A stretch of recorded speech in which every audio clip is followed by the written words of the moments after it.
What ধরতেছি কি মানুষ রে বাবা, ছি। আমাদের বাসার ছাদে গোবর নিয়ে আসছে, ইয়ে তোমরা খুশি না? ভাতের সঙ্গে 2 বেলা তরকারি না খেয়ে ঘুম মিশিয়ে খেলে এরকম ক্রিয়েটিভ চিন্তা ভাবনা মাথায় চলে আসে। ডিসক্লেইমার, ভিডিওটা শুধুমাত্র বিনোদনের জন্য বানানো হয়েছে, তো এটা কেউ সিরিয়াসলি নেবেন না। তো সিরিয়াসলি নিলে এটার জন্য কর্তৃপক্ষ কোনোভাবে দায়ী থাকবে না। ধন্যবাদ। আমাদের বাসার ছাদে গোবর নিয়ে আসছে, ইয়ে তোমরা খুশি না? তো বলি তোর ছাদের উপরে গোবরের সংখ্যা একটু কম হয়ে গেছে, তোর মাথার ভিতরে যেগুলো আছে ওগুলো একটু বের করে এখানে শুকাইতে দে।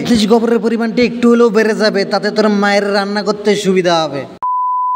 এই হোয়াটসঅ্যাপ গাইস, কি অবস্থা সবার? আশা করি সবাই ভালো আছেন। তো এতক্ষণ বুঝতে পারছেন আজকে কি নিয়ে কথা হবে। হ্যাঁ, আজকে অস্থির কিছু বাঙালির পিছনে তালি বাজানো হবে। তো বেশি কথা না বলে চুপচাপ বসে পড়ে ভিডিওটা শেষ পর্যন্ত দেখো। আজাইরা বকবক বাদ দিয়ে চলেন ভিডিওটা শুরু করি। এই ইন্ট্রো লাগা।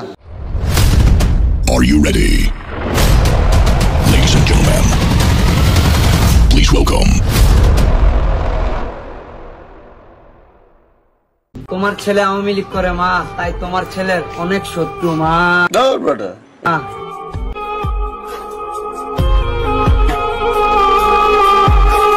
তোর মাথা নষ্ট। আরে ভাই, তুই আওয়ামী লীগ করস না বিএনপি করস সেটা বড় বিষয় না। আমি শুধু জানি সরকার দলের কারো কোনো শত্রু থাকে না, যা থাকে সব চামচা থাকে। সেই সব চামচারা নেতা কাকে বলে তার কও জানে না, শুধু কেমনে তেল মারতে হয় এটা ভালো করে জানে। এইসব ভুলভাল ডায়লগ বলা বাদ দিয়ে ভালো হয়ে যা। আর এইসব এক্সপ্রেশন কি রে ভাই?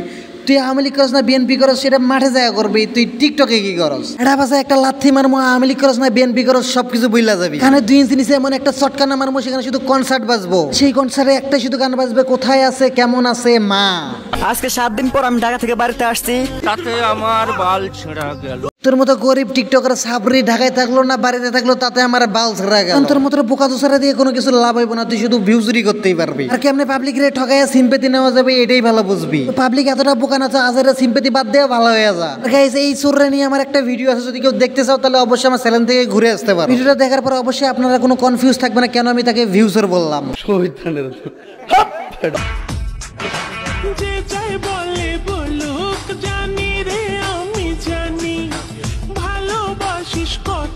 বাইরে ভাই, এখানে এই মহিলা তো জামাই বাদ দিয়ে আরেক বেটার দিকে নজর দিচ্ছে। কেন এবার নজর দিবে না? তার জামাইয়ের আছে 2 চাক্কার গাড়ি, তার দিকে নজর দিচ্ছে। তার গাড়ি আছে 4 চাক্কার। বুঝতেই পারছেন চোখটা একটু স্বাভাবিকভাবে বেশি থাকবে। এরা আছে বেডি মানুষ ভাই, একটা থাকতে আরেকটা লাগবে, এটাই এদের কাজ। যদি এতটুকু তো সন্তুষ্ট থাকতে পারতেছে না, সে সেলফিও তুলতেছে। কি আর বলবো, যাই হোক বাদ দেন, বেডি মানুষ কম করা না, ঠিক আছে?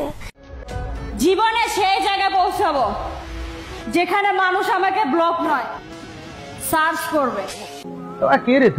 তুমি এমন কোনো বাল না যে তোমাকে আমার খুঁজতেই হবে। সেই প্রতিবন্ধী যে টিকটকে মুদ্রা করে, টিকটকে মুদ্রা করলে কেউ কোনো সেলিব্রিটি হয়ে যায় না। সেলিব্রিটি হলেই বা কি, তাতে আমার বাল ছাড়া যাইবো?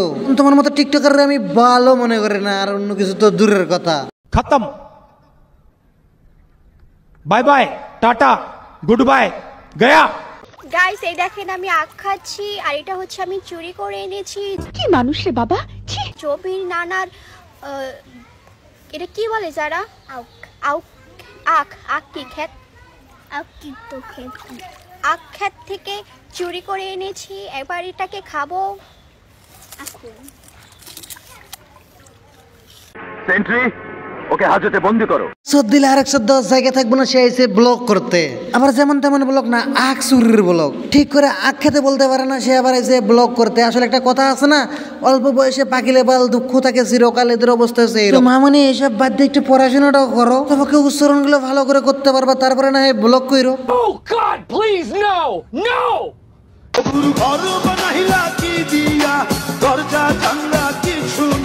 ভাই, একটা কথা ভুলে যাস না, যে জাগাজাগি করলে গিটারিস্ট হওয়া যায় না। তুই যে গিটার মনে করছিস এটা সেই গিটার না, এটা রিয়েলিস্টিক। তাই বলে রিয়েল কিছু করতে হলে আগে শেখ, তারপরে এসে করি।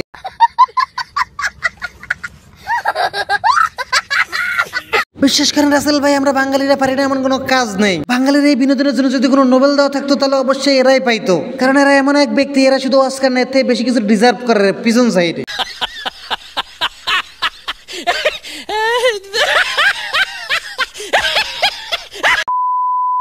হেই গাইস, দ্যাটস অল টুডে। আশা করি ভিডিওটা আপনাদের ভালো লাগছে। ভিডিওটা কেমন লাগছে অবশ্যই কমেন্ট বক্সে জানাবেন। আর হ্যাঁ, আমার চ্যানেল নতুন হলে অবশ্যই চ্যানেলটা সাবস্ক্রাইব করবেন। তো সবাই ভালো থাকবেন, ধন্যবাদ।